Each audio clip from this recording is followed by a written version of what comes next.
ನಮಸ್ಕಾರ. GTV news ಕನ್ನಡಕ್ಕೆ ಸ್ವಾಗತ. ನಾನು ನಿಮ್ಮ ವೆಂಕಟೇಶ್.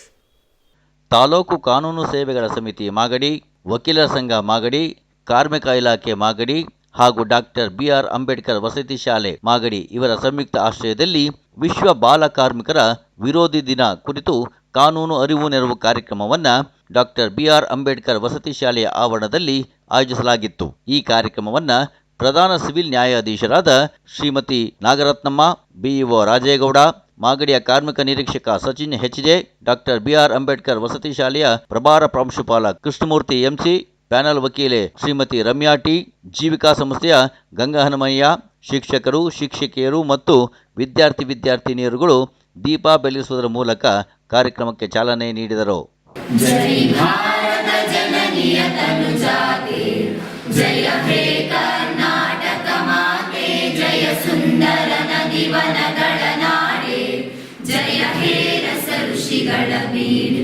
ಜೈ ಭಾರತ ಜನನಿಯ ತನುಜಾತೆ, ಜಯ ಹೇ ಕರ್ನಾಟಕ ಮಾತೆ. ಭೂದೇವಿಯ ಮಕುಟದ ನವಮಣಿಯೇ, ಗಂಧದ ಚಂದದ ಹೊನ್ನಿನ ಗಣಿಯೇ, ರಾಘವ ಮಧುಸೂದನರವತರಿಸಿದ ಭಾರತ ಜನನಿಯ ತನುಜಾತೆ, ಜೈ ಭಾರತ ಜನನಿಯ ತನುಜಾತೆ, ಜಯ ಹೇ ಕರ್ನಾಟಕ ಮಾತೆ. ಜನನಿಯ ಜೋಗುಳ ವೇದದ ಕೋಶ, ಜನನಿಗೆ ಜೀವವು ನಿನ್ನಾವೇಶ. ಹಚ್ಚೇವು ಕನ್ನಡದ ದೀಪ, ಹಚ್ಚೇವು ಕನ್ನಡದ ದೀಪ, ಕರುನಾಡ ದೀಪ, ಸಿರಿನುಡಿಯ ದೀಪ, ಒಲವೆತ್ತಿ ತೋರುವ ದೀಪ. ಹಚ್ಚೇವು ಕನ್ನಡದ ದೀಪ, ಹಚ್ಚೇವು ಕನ್ನಡದ ದೀಪ. ಬಹುದಿನಗಳಿಂದ ಮೈಮರೆವೆಯಿಂದ ಕೂಡಿರುವ ಕೊಳೆಯ ಕೊಚ್ಚೇವು, ಎಲ್ಲೆಲ್ಲಿ ಕನ್ನಡದ ಕಂಪು ಸೂಸಲು ಅಲ್ಲಲ್ಲಿ ಕರಣ ಚಾಚೇವು. ಇವತ್ತು ನಾವು ವಿಶ್ವ ಬಾಲ ಕಾರ್ಮಿಕರ ವಿರೋಧಿ ದಿನ ಅಂದರೆ ನಮ್ಮ ತಾಲೂಕು ಕಾನೂನು ಸೇವಾ ಸಮಿತಿ ಮಾಗಡಿ ಏನಿದೆ, ಮಾಗಡಿ ಈ ಸಮಿತಿ ವತಿಯಿಂದ ಈ ಕಾರ್ಯಕ್ರಮನ ನಾವು ಆಯೋಜನೆ ಮಾಡ್ಕೊಂಡಿದ್ದೀವಿ. ಈ ಕಾರ್ಯಕ್ರಮ ಆಯೋಜನೆಯ ಉದ್ದೇಶ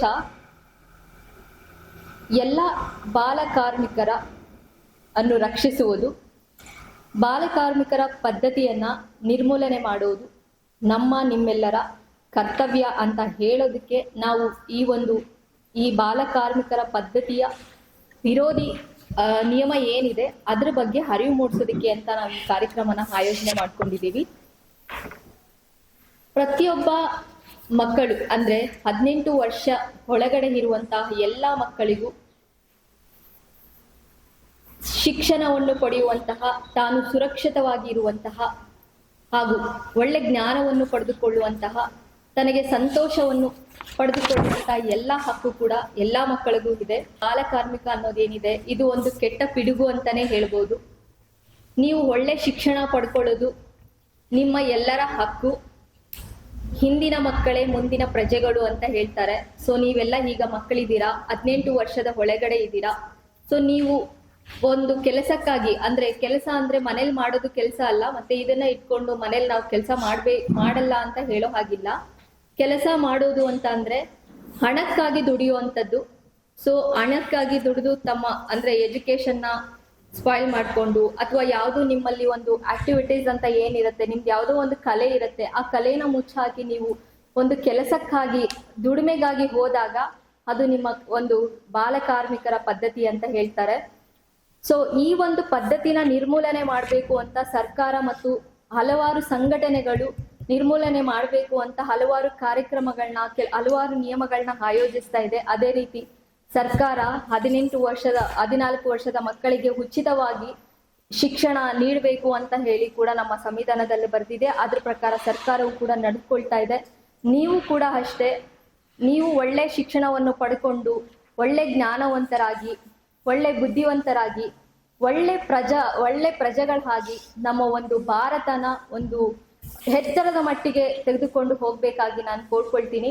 ಯಾರು ಕೂಡ ಅಷ್ಟೇ ಬಾಲಕಾರ್ಮಿಕರು ನೀವು ಕೆಲಸಕ್ಕೆ ಹೋಗೋದು ತಪ್ಪು, ಅಥವಾ ನಿಮಗೆ ಗೊತ್ತಿರುವಂತವರು ಯಾರಾದ್ರೂ ಕೂಡ ಕೆಲಸಕ್ಕೆ ಅಂತ ಅಂದ್ರೆ ಕೆಲಸ ಅಂದ್ರೆ ರೆಮ್ಯುನರೇಷನ್ಗೆ ಅಂತ ಹೇಳಿ ಯಾರು ಕೆಲಸಕ್ಕೆ ಹೋಗ್ತಾ ಇರ್ತಾರೆ, ಅಂಥದ್ದು ಹೋಗ್ತಿದ್ರೆ ನೀವು ಏನು ಟೋಲ್ ಫ್ರೀ ನಂಬರ್ ಏನಿದೆ, ಐ ಥಿಂಕ್ 1098 ಅಂತ ಅನ್ಸುತ್ತೆ, 98, ಅದಕ್ಕೆ ಫೋನ್ ಮಾಡಿದ್ರೆ, ಕರೆ ಮಾಡಿದ್ರೆ ಅವ್ರನ್ನ ರಕ್ಷಿಸುವಂತ ಕಾರ್ಯನ ಕೂಡ ಮಾಡುವಂತ ಕಾರ್ಯಕ್ರಮಗಳನ್ನ ಅಥವಾ ಅಂತ ಒಂದು ಫೆಸಿಲಿಟೀಸ್ನ ಕೂಡ ನಮ್ಮ ಸರ್ಕಾರ ಒದಗಿಸಿಕೊಟ್ಟಿದೆ. ಅಥವಾ ನಮ್ಮ ಸಮಿತಿ ಏನಿದೆ, ತಾಲೂಕು ಕಾನೂನು ಸೇವಾ ಸಮಿತಿ ಅಂತ ಏನಿದೆ, ಅಲ್ಲೂ ಕೂಡ ಯಾರಾದ್ರೂ ದೂರು ಕೊಟ್ರೆ ಕೂಡ ನಾವು ಕೂಡ ಕ್ರಮ ಕೈಗೊಳ್ತೀವಿ ಅಂತ ಹೇಳ್ತಾ, ಎಲ್ಲರೂ ಕೂಡ ಚೆನ್ನಾಗಿ ಓದಿ ನಿಮ್ಮಲ್ಲಿರುವಂತ ಕಲೆನ ಎಕ್ಸ್ಪೋಸ್ ಮಾಡಿ ಒಳ್ಳೆ ಪ್ರಜೆಗಳ ಹಾಗೆ ಅಂತ ತೋಳ್ಕೊಳ್ತಾ ನಾನು ಈ ಒಂದು ನನಗೆ ಈ ಒಂದು ಉದ್ಘಾಟನಾ ಭಾಷಣವನ್ನು ಮಾತನಾಡಲು ಅವಕಾಶ ನೀಡಿದಂತ ನಿಮ್ಮೆಲ್ಲರಿಗೂ ಕೂಡ ಆತ್ಮಸಾಕ್ಷಿಯಾಗಿ ಪ್ರಮಾಣ ಮಾಡುವುದೇನೆಂದರೆ ನಾನು ವಾಸಿಸುವ ಸುತ್ತಮುತ್ತಲಿನ ಪ್ರದೇಶ ಹಾಗೂ ನಾನು ಕೆಲಸ ಮಾಡುವ ಸ್ಥಳದಲ್ಲಿ ಯಾವುದೇ ಬಾಲಕಾರ್ಮಿಕರು ಕಂಡು ಬಂದಲ್ಲಿ ನೇಮಿಸಿಕೊಂಡ ಮಾಲೀಕರು ಹಾಗೂ ಪೋಷಕರಿಗೆ ತಿಳುವಳಿಕೆ ಹೇಳಿ ಮಗುವನ್ನು ಶಾಲೆಗೆ ಸೇರಿಸುತ್ತೇನೆ. ಬಾಲಕಾರ್ಮಿಕ ಹಾಗೂ ಕಿಶೋರ ಕಾರ್ಮಿಕರನ್ನು ತೊಡಗಿಸಿಕೊಂಡು ತಯಾರಿಸಲ್ಪಟ್ಟ ಯಾವುದೇ ವಸ್ತುವನ್ನು ಉಪಯೋಗಿಸುವುದಿಲ್ಲ ಮತ್ತು ಬಾಲಕಾರ್ಮಿಕ ಹಾಗೂ ಕಿಶೋರ ಕಾರ್ಮಿಕರ ಸೇವೆಯನ್ನು ಪಡೆಯುವುದಿಲ್ಲವೆಂದು ವಿಶ್ವ ಬಾಲಕಾರ್ಮಿಕ ಪದ್ಧತಿ ವಿರೋಧಿ ದಿನವಾದ ಇಂದು ಪ್ರಮಾಣ ಮಾಡುತ್ತೇನೆ. ಜೈ ಹಿಂದ್. ದಿವಸ ಏನು ನಾವು ಬಾಲಕಾರ್ಮಿಕರ ಬಗ್ಗೆ ಹೇಳಬೇಕು ಅಂದರೆ, ನಮ್ಮ ಆಗಿನಲ್ಲಿ 1993ರಿಂದ ಹೆಚ್ಚಿನ ರೀತಿಯಲ್ಲಿ ಉರಿ ಏರಿಗಳಲ್ಲಿ ಕೆಲಸ ಮಾಡ್ತಾ ಇದ್ರು. ನೂರಾರು ಮಕ್ಕಳುಗಳನ್ನ ಇದರಿಂದ ಉರಿ ಬಿಸಿಲಿಂದ ಬಿಡಿಸಿ ವಸತಿ ಶಾಲೆಗೆ ಸೇರಿಸಿ ಅವ್ರಿಗೆ ವಿದ್ಯಾಭ್ಯಾಸವನ್ನು ಕೊಟ್ಟು ಇವತ್ತು ಆ ಮಕ್ಕಳುಗಳು ಇವತ್ತು ಪೊಲೀಸ್ ಆಗಿದ್ದಾರೆ, ಕೆಲವು ಕಾರ್ಮಿಕರಲ್ಲಿ ಒಂದು ಅಧಿಕಾರಿಗಳಾಗಿದ್ದಾರೆ, ಇವತ್ತು MLA ಗರ್ಭಿಣಿಯಾಗಿದ್ದಾರೆ. ಸುಮಾರು ಮಕ್ಕಳುಗಳು ಇವತ್ತು ನಮ್ಮ ಸಂಸ್ಥೆ ಜೀವಿಕಾ, ವ್ಯಾನ್ ಬಾಸ್ಕೋ ಮತ್ತೆ ಇವರು ಇನ್ನೊಂದು ಚಿಗುರು ಸಂಸ್ಥೆ, ನಾವೆಲ್ಲ ಒಂದುಗೂಡಿ ಸಂಸ್ಥೆಗಳು ಒಂದುಗೂಡಿ ನಾವು ತನಿಖೆನ ಮಾಡಿ ಸಮೀಕ್ಷೆನ ಮಾಡಿ ಆ ಮಕ್ಕಳಿಗೆ ಒಂದು ಏನು ಡ್ಯಾನ್ ಬಾಸ್ಕೋದಲ್ಲಿ ಇವತ್ತು ಇದೆ, ಅಜ್ಜನಹಳ್ಳಿ ಇವತ್ತು ಬಾಲಕಾರ್ಮಿಕ ವಸತಿ ಶಾಲೆ ಅಂತಲೇ ಇದೆ. ಆ ಮಕ್ಕಳು ಕರ್ಕೊಂಡೋಗಿ ಅಲ್ಲಿ ಎಜುಕೇಶನ್ ಕೊಡಿಸಿ ಇವತ್ತು ಮಾಡಿನಲ್ಲಿ ಮುಕ್ತ ಅಂತ ಹೇಳೋಕ್ಕಾಗಲ್ಲ, ಯಾಕೆಂದ್ರೆ ಇವತ್ತು ಸಹ ನಾವು ಬಾಲಕಾರ್ಮಿಕನ ಕಾಣ್ತಾ ಇದ್ದೀವಿ. ಇನ್ನು ಬೇರೆ ಬೇರೆ ಕ್ಷೇತ್ರಗಳಲ್ಲಿ ಇವತ್ತು ವಲಸೆ ಬರುವಂತಹ ಕ್ಷೇತ್ರಗಳಲ್ಲಿ ಇಟ್ಕೆ ಫ್ಯಾಕ್ಟ್ರಿ ಆಗಿರ್ಬೋದು, ಕಲ್ಕೋರೆ ಆಗಿರ್ಬೋದು, ಮತ್ತೆ ಇನ್ನು ಬೇರೆ ಬೇರೆ ಕ್ಷೇತ್ರಗಳಲ್ಲಿ ಇವತ್ತು ಮಕ್ಕಳನ್ನ ನಾವು ಕಾಣ್ತಾ ಇದ್ದೀವಿ. ಅದು ಹೆಚ್ಚಿನ ರೀತಿಯಲ್ಲಿ ಇಲ್ಲ, ಅಲ್ಪ ಸ್ವಲ್ಪ ಅದು ಇನ್ನೂ ಸಹ ಬಾಲಕಾರ್ಮಿಕರ ಪದ್ಧತಿ ಇನ್ನೂ ಜೀವಂತವಾಗಿದೆ. ಇನ್ನು ನಮ್ಮ ಭಾರತ ದೇಶ 78 ವರ್ಷಗಳು ಕಳೆದರೂ ಸಹ ನಾವು ಜೀತ ಪದ್ಧತಿ ಮತ್ತೆ ಬಾಲಕಾರ್ಮಿಕರ ಪದ್ಧತಿಯನ್ನು ನಾವು ಕಾಣ್ತಾ ಇದ್ದೀವಿ. ಇದು ನಿಷೇಧ ಆಗ್ಬೇಕು. ಈ ವಿಶ್ವ ಬಾಲಕಾರ್ಮಿಕ ದಿನಾಚರಣೆಯನ್ನು ಪ್ರತಿ ವರ್ಷ ಜೂನ್ 12ನೇ ತಾರೀಕರಂದು ವಿಶ್ವದಾದ್ಯಂತ ಆಚರಿಸ್ತಾರೆ.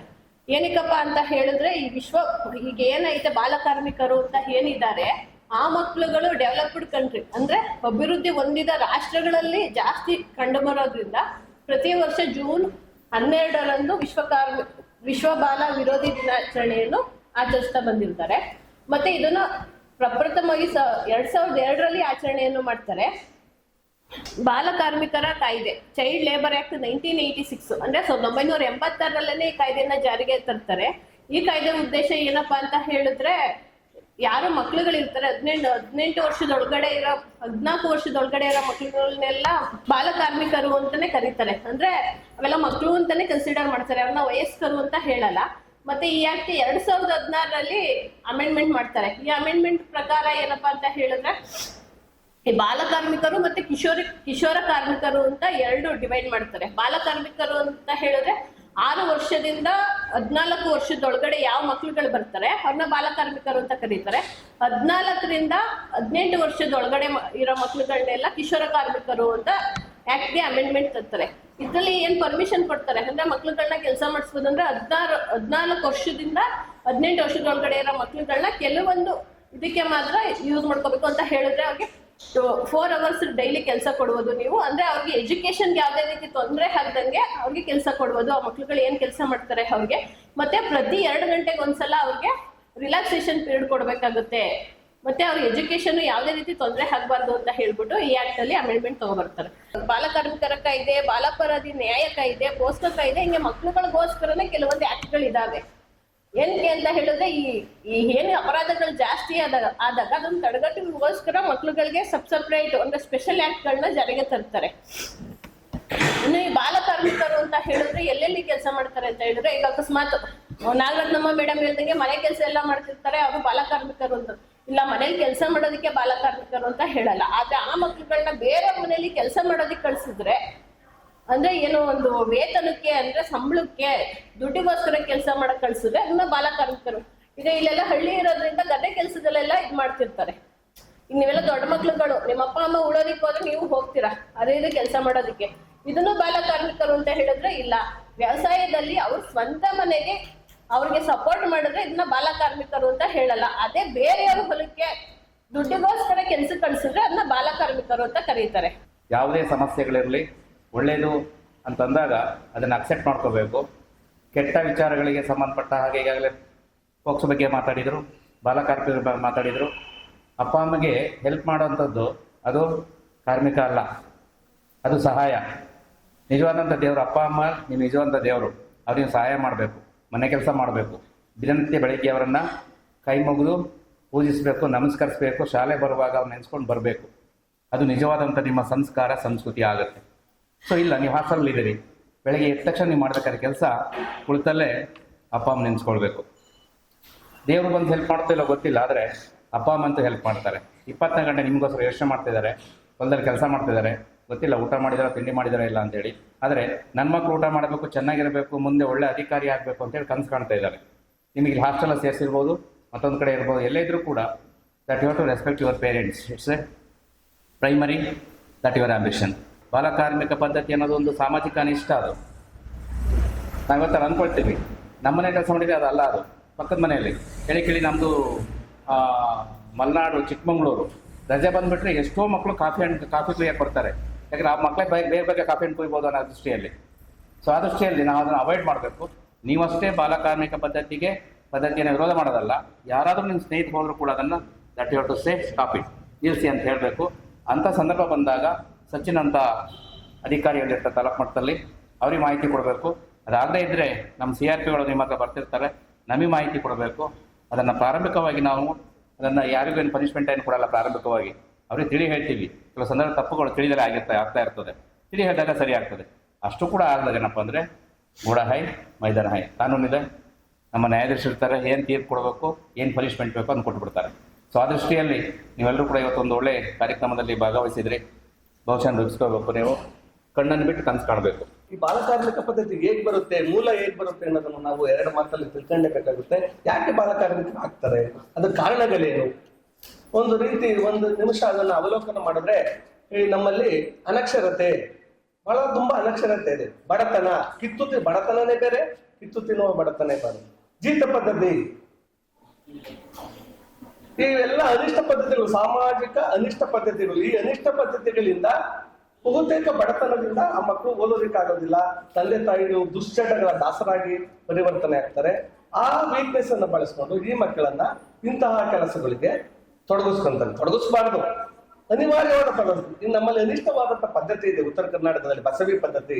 ತಂದೆ ಯಾರು, ಅವರಿಗೆ ಯಾರನ್ನ ಪ್ರಶ್ನೆ ಮಾಡೋದು? ಆ ಮಗು ಎಲ್ಲಿ ಜೀವನ ಮಾಡಬೇಕು, ಎಲ್ಲಿ ಓದ್ಬೇಕು, ಏನ್ ಕೆಲಸ ಮಾಡ್ಬೇಕು? ಸೊ ಆ ತರ ಆದ ಮಕ್ಕಳುಗಳು ಎಲ್ಲಿ ಜೀವನ ಮಾಡಬೇಕು? ಸೊ ಹಾಗೆ ಅನಿವಾರ್ಯವಾಗಿ ಆ ವ್ಯವಸ್ಥೆಗೆ ಒಳಪಡ್ತಾರೆ. ಅದನ್ನೆಲ್ಲ ಪತ್ರಿಕೆಯರು ನಾವೆಲ್ಲ ಮಾಡಬೇಕು. ಬಟ್ ಮೂಲ ಕಾರಣ ಏನು? ಸೊ ಆ ಕಂಡಿಡಿದಾಗ ಅಂತಹ ಮಕ್ಕಳಿಗೆ ಇದೆಲ್ಲ ಅನಿಷ್ಟ ಪದ್ಧತಿಗಳನ್ನು ಆಮೇಲೆ ಆತ್ಮಹತ್ಯೆ ಮಾಡ್ಕೊಂತಾರೆ ರೈತರು. ಯಾವುದೇ ವ್ಯಕ್ತಿ ಮಾಡ್ಕೊಳ್ಳಿ, ಆತ್ಮಹತ್ಯೆ ಆದಂತ ಸಮಯದಲ್ಲಿ ಆ ಮಗುನ ಓದಿಸೋರು ಯಾರು, ಬರ್ಸೋರು ಯಾರು? ಸೊ ಇವೆಲ್ಲ ಸಮಸ್ಯೆಗಳು ಕಾಡ್ತವೆ. ಇನ್ನೂ ಇನ್ನೊಂದಿದೆ, ಅನಾಥ ಮಕ್ಕಳು ಪಾಪ ತಂದೆ ತಾಯಿ ಇಬ್ರು ಯಾವುದೋ ಕಾಯಿಲೆಗೆ ತುತ್ತಾಗ್ತಾರೆ, ಅನಾರೋಗ್ಯ ಪೀಡಿತರಾದ್ರೆ, ಬಡತನ, ಆಸ್ಪತ್ರೆಗೆ ತೋರಿಸ್ಕೊಳಕ್ಕಾಗಲ್ಲ.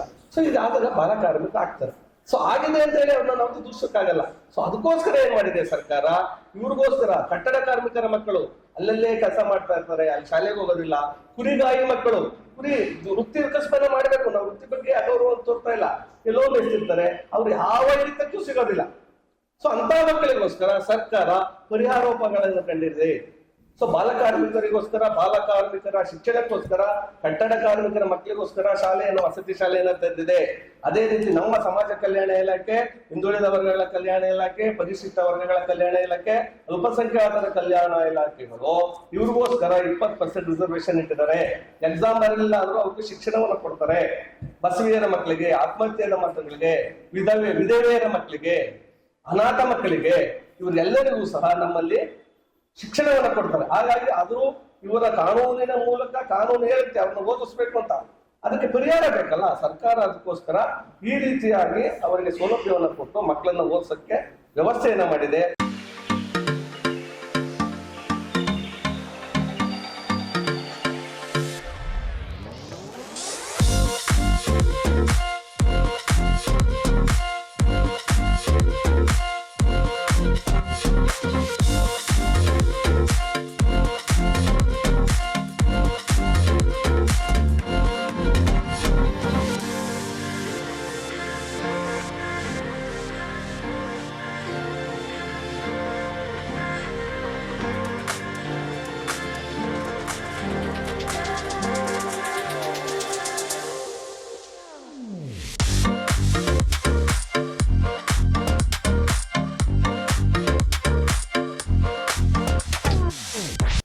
ಇದು ಇವತ್ತಿನ ಮಾಗಡಿಯ ಸುದ್ದಿ ಸಮಾಚಾರ. ನಿರಂತರ ಸುದ್ದಿ ಸಮಾಚಾರಕ್ಕೆ ವೀಕ್ಷಿಸಿ ನಿಮ್ಮ GTV ನ್ಯೂಸ್ ಕನ್ನಡವನ್ನು. ವಂದನೆಗಳು.